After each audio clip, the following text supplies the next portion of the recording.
This is Sparta!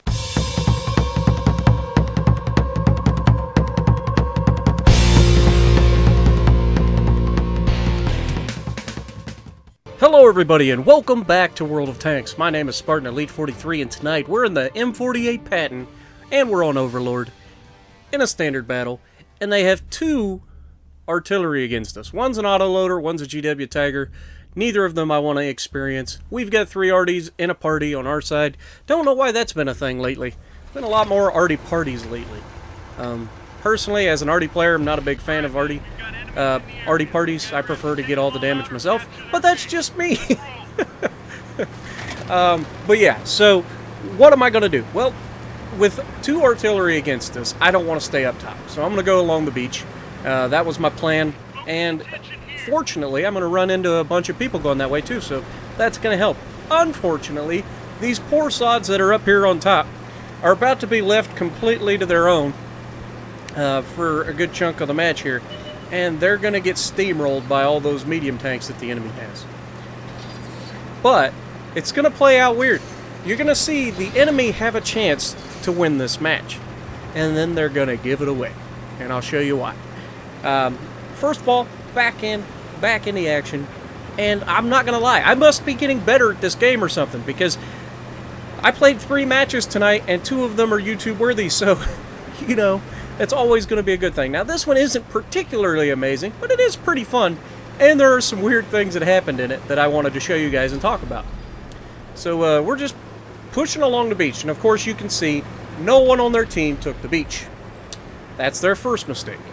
Always have somebody to let people know that there's somebody coming down the beach. You don't have to go on the beach. If you're the only one, you could just be a sentry at like B4 and spot the people coming along the beach.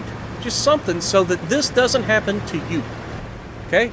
Here's one of their first artillery. Oh, hello. Oh, shame you got a Batchat autoloader right on your backside, but there's also an auto-loading Waffentrager Panzer IV. Now, I'm going to auto-lock this guy twice, and it's going to cost me damage. So keep that in mind. But you know, it's a hearse, and I'm just wanting to get it and not have to sit out in front of it very long. But I don't know what this guy was thinking. Like, he just literally sits here in front of all of us. Now it's 13 minutes in. He's got to be loaded. But you can see I'm trying to hit the side of him, and me and this T-62 are bumping into each other. Look at the fear factor that this thing has.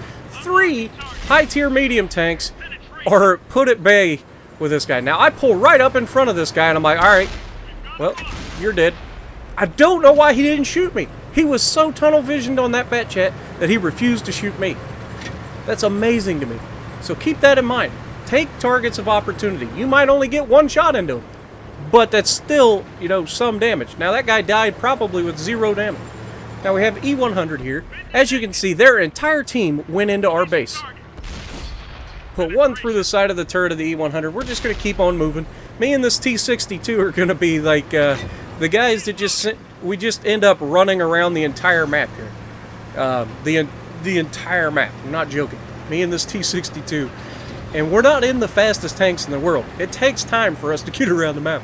But, you know, that's how this match is going to play out. So, we've still got our 3 artillery, but we're going to be losing them shortly because medium tanks are jumping on top of them. E100's here. Aim. Side of the turret. Put 1 in him. He dies. Alright. Move up. And again, we just want to, you know, we're isolating tanks. That Leopard 1 charges in, gets blasted again, and now he's a 1-shot kill for anybody. Then this Object 140 comes in. I think it was an Object 140. But he comes in. And sure enough, oh, it's a 430. So he comes in, gets blasted, ambushed, and now I'm going to put another shot into the front, and then somebody else is going to hit him, and then we're going to try to put a shot in through the side of his tank, and we bounce off the side of him. Right. Death Star, you're next on the menu. And as you can see, just working together as a team, everybody closing in and taking out single targets at a time. These guys got themselves so spread out.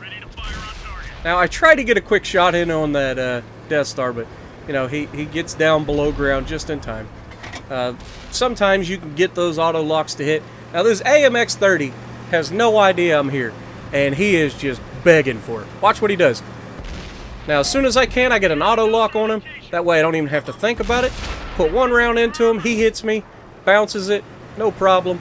I'm about to ram him, and then I just go ahead and reload, so I just finish him off that way. And then we've got this M103. Now that Death Star came down this way, so I've got to be careful. I know he's down here. I put one into the side of the M103. We're reloading. Come on. They kill him. Now this T-62 is extremely fortunate to not get blasted. And then I bounce a round off of a Death Star. I bounce a Death Star's round off my M48. So that means he was firing AP. Why are you firing AP out of a Death Star? That's the dumbest thing. It's like firing AP out of artillery. You just don't do it. Now, I know some people would beg to differ. Oh, I hit this guy for 1,800. I hit this guy for 1,800. Yeah, well, if you had high explosive loaded, you'd have probably killed him. And for all those times that I've had artillery hit right next to my tank, or seen people with their AP rounds hit right next to a tank that's no health whatsoever, and they do no damage because they don't have splash, because it's AP. You know, so that you don't do it.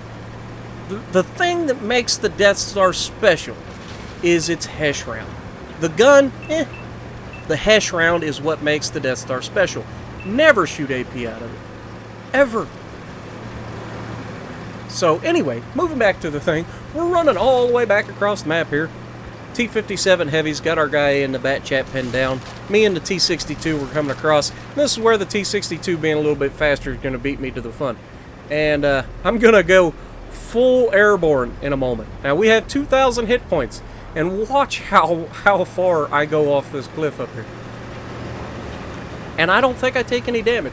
We'll see if we do or not. But I don't think I do. But either way. And launch. Yep, took no damage. Auto lock. Get the steal. Nope, couldn't steal it. Tried to steal the kill. Didn't happen. Now, where could this light tank... Oh, there he is. Well, now I guess we gotta go all the way back to the other side of the map again. This is the only problem with the Patton. It's not the most mobile tank in the world. It'll only do 48 kilometers an hour. Or 47, or whatever it is. So, you've got to keep that in mind. But, in situations like this, you can't really help it. You had a full health Tier 10 auto-loading heavy tank to deal with, and now you've got the last tank in the game, which is a light tank, to deal with. So, sometimes you've got to just buck up and try to get as much as you can, even though everybody's going to outrun you to the damage. But how many tanks are bouncing an AP round out of a Death Star? You know? So, it is what it is. Now, this IS-7 surely isn't hurting right now by this WZ. But I pop over the hill. We're on target. Put one right into his backside. And then I mistime the reload. And I end up missing him here. That was just me. I hit the button early. And then it fired before I could adjust the aim. When I realized that it didn't fire. That's how quick that happened. But T-60 or Bat Chat finishes him off. No big deal. We end up with... What do we get? 3,200 damage, 3 kills, and 1,500 blocked. Thank you, Death Star. So if you like what I'm doing, punch the like button, leave a comment below, subscribe to the channel if you haven't already, and as always, I will see you in the next video.